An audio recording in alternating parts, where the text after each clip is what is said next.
lost in the mess of the first two games for the Minnesota Fighting Vikings is the fact that second-year former first-round pick center Garrett Bradbury is playing some pretty damn good football. Yeah, and I mean, some fans are fickle. Like, they had jumped ship on the Grim Reacher, Garrett Bradbury. Boo. Number 18 overall pick. Boo. For a center. Boo. He had a worse PFF grade than Pat Elflein as a rookie center. Boo. And everyone and their mom, they do point out that Bradbury's 41.4 PFF pass blocking grade, nailed it, was the worst in the NFL last year for a center, which is not good. It's not good, right? But context is key, as we pointed out several freaking times. Like, first 4 games of the season last year, but he developed nicely, got his things together, and rallied and had overall pretty good season, crescendoed pretty nicely. Momentum carried over 2020, even without OTAs and a real training camp and preseason. The Vikings have a dude at center, and I'm pretty happy for Bradbury. So through 2 games, Bradbury's PFF pass blocking grade is a pretty robusto 79.7, 7th best in the NFL. He's also had clean sheets in 2 straight games. I mean, 0 pressures. 0 sacks. That's also impressive since the team has been in catch-up mode both games. So generally in those situations, teams know that you are going to throw the ball so they can just bring the house. And especially they want to hammer the interior Vikings offensive line because, I mean, let's face it, he is surrounded by liabilities at both guard spots. Dakota Dozier has been unremarkable. Pat Elflein and Drew Samia have traded off spots of being the worst offensive lineman in a game for the Vikings. And his overall grade has been stymied because the Vikings haven't gotten anything going on the ground consistently.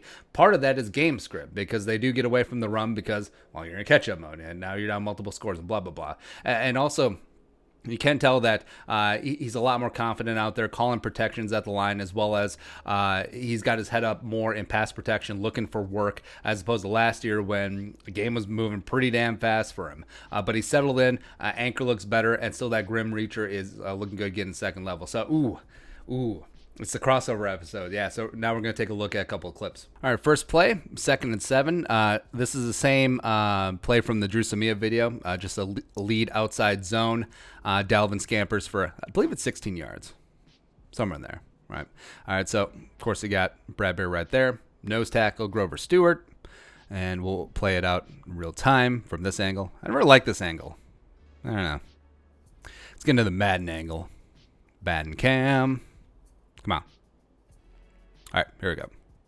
All right, so nose tackle right here, Grover Stewart, former 4th-round pick from like Albany or Albany State, one of the two. Now, he's listed at 333 pounds, but in your bra. I mean, this guy's tree fit if he's announced. Also put up 30 bench reps. So even though he's not a super heralded interior defensive lineman, like he's a guy that has traditionally given Garrett Bradbury problems because Bradbury, that was the big knock against him coming in.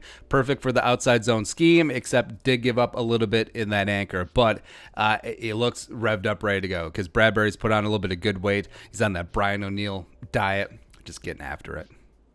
So, again, this is a good rep where Samia gets a hand on Stewart right away, eventually. There you go. Gets a hand, then gets second level. Now, Bradbury wins the hand fighting here. Also, he keeps his leverage, and low man wins and gets a stalemate. And he loses this rep last year. Like, you consistently saw Garrett Bradbury losing this rep last year. But with a little help of Samia, with a few nice reps from him, gets across the face, stays low, wins the hand fighting, stalemate. And that's all you need. That is all you need. All right, second play. It's going to be another outside lead zone, this time to the left. Bradbury's got Buckner and Stewart all up in his grill. Gets across the face, gets second level. Blah, blah, blah. All right, so better angle. So, again, this is why he's a Grim Reacher. All right, so like we said, Buckner shifts in. Also, you still got Stewart there, both as one text, just all up in his grill, both in those A-gaps. So his job on this play, like he knows he's going to the left. So his job is to get across the face a 90, seal him off just like he did on that last play. And Dozier does a good job here, setting up 56. Eventually. There you go. So gets a chip on 90.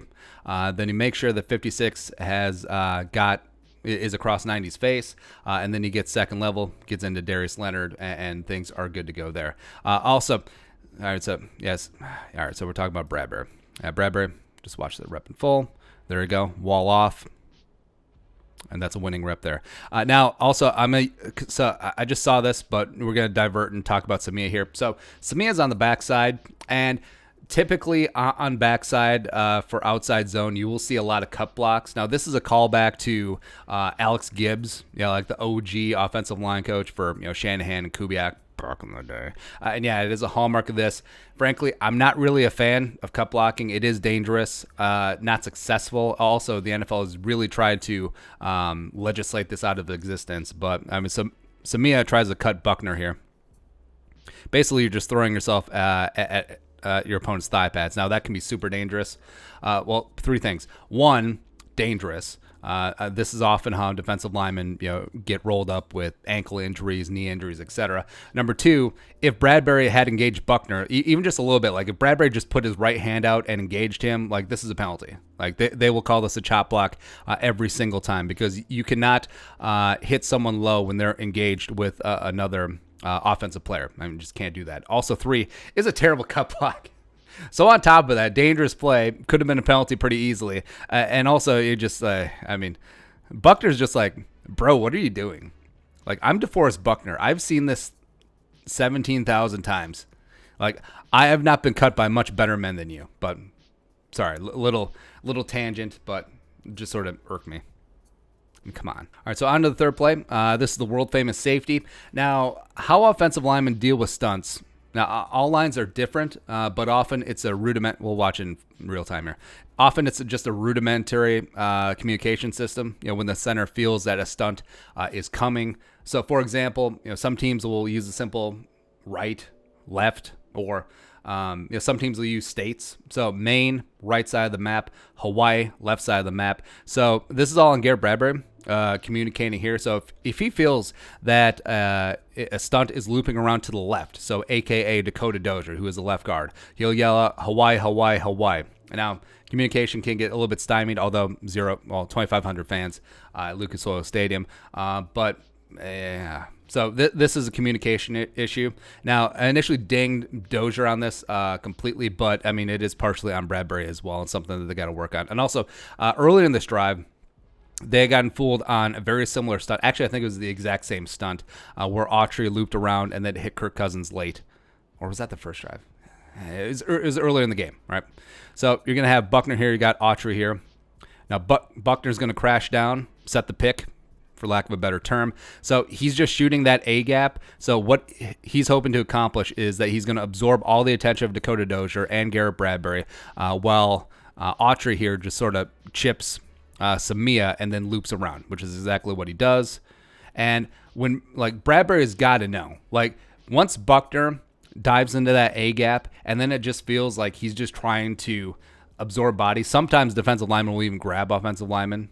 They very, very rarely call defensive holding here.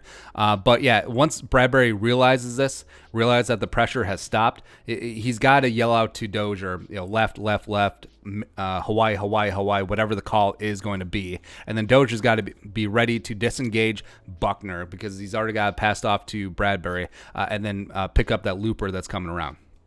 All right, and yeah, you can tell that Bradbury knows that it's coming. He's trying to get across the face of Buckner, but it's nothing doing there. All right, so bad rep here, but that's something that they got to work on. Just a little bit more communication between center and guard. And last play here. So this is from the Green Bay game. Speaking of stunts, so this is the interception play. But of course, even though it ended up a bad result, it was a good rep here from Garrett Bradbury. So Green Bay ends up running a pretty simple T&E stunt. You got Kenny Clark as the T. You got Rashawn Gary as the E / outside linebacker. And so you got Clark here. You got Bradbury uncovered. So in these spots, you're generally, as a center, you're generally just looking for work, right? So if anyone crashes into these A gaps on any sort of stunt, you got that. And it's really important. So at times last year, Bradbury, when he got partially engaged. Maybe he wasn't always looking for work. I mean, that's just getting used to the speed of the NFL, right? It's not really a knock on him. So Clark crashes down into that B gap. So he's trying to absorb all the attention of Elflein and O'Neal, which he does. Elflein and O'Neal had trouble communicating stunts all day, but we all saw that last week. Then Rashawn Gary takes a false step, and then he starts looping around, and then Garrett Bradbury. So a couple things. Like last year, Garrett Bradbury loses his rep. So either he gets fooled by the stunt or gets overpowered in the one-on-one spot. But he does a phenomenal job recognizing and then also just getting that punch in on Rashawn Gary's breastplate. Because we'll see it here. Yeah, right here, that punch. Yeah, so that punch gets him the stalemate. Rashawn Gary's momentum is stymied, and he's going nowhere. Like this is a good rep. This is good protection. This is a nice pickup here by Garrett Bradbury. Also, it's cool too. So, who's on the backside here? Oh, yeah, Za'Darius. So Za'Darius is on Dakota Dozier. Elflein out his peripherals, like that he's still keep an eye on Za'Darius since he's got him singled up against Dakota Dozier. So he's right here, and he's picking up all the trash in between Dozier and Elflein. Whether it be Za'Darius leaking out, you can put his left mitt on him. If Rashawn Gary comes around, he's got him. If Kenny Clark still somehow seeps into that A gap, he's got him. He's good to go. So this is a really bad result with the interception, but this is still just a really phenomenal rep here by Garrett Bradbury. Punch. That was the most ambitious crossover of all time. The regular Jabroni videos with the Jabroni Vikings film rooms. Good times. But that was a gang of plays. Garrett Bradbury, one-on-one, he's looking a lot better with the anchor. He's looking a lot more smooth out there. And, this season sucks. But the 2019 first-round pick is looking pretty damn good. And it looks like Bradbury could be and should be a mainstay for the Vikings at that pivot spot for a number of years. And the Vikings have had a long history of good centers. And Mick Tingelhoff, HOF, Jeff Christie, back in the day. Then, of course, John Sullivan, Matt Burke, and Joe Berger for a while. And now I think Bradbury could throw his name into the mix eventually. But something to monitor the rest of the way. And it is nice that Bradbury is bouncing back from a pretty rookie season. Yeah. All right. But your thoughts, Grim Reacher, looking good. Year 2. Let us know in the comment section below. Subscribe for daily Vikings takes. If you want to support that work, pull something in the Venmo. But until next time, Skull, production value.